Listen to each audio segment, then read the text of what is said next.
कासिमाबाद जे निजी स्कूल में 6हें दर्जे जी शागिर्दियाणी मोमिना नारे जो वारे वाक़े जी जांच शुरू कई वई। डीएनए टेस्ट लाइ बाड़ी मोमिना नारे जो जी लाश जा जुज़ा वरता विया।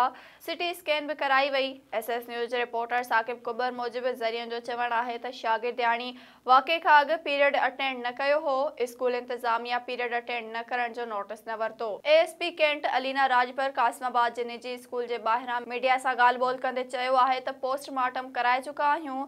सीसीटीवी फुटेज के ॾिसी ख़ुदकुशीअ जो वाक़ियो लॻे थो, पर उन जे पोयां कहिड़ो सबबु आहे उन जी जांच करे रहिया आहियूं। हिन चयो त छोकिरी कंहिं सां बि घणो न ॻाल्हाईंदी हुई। जांच में समूरनि रुख़नि खे ॾिठो वेंदो।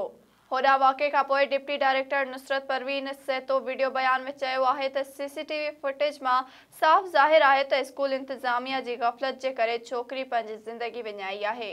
हिन चयो त स्कूल जी रजिस्ट्रेशन फौरी तौरु कैंसिल कई आहे ऐं जांच मुकमल थियण खां पोइ वधीक क़दम खंया वेंदा।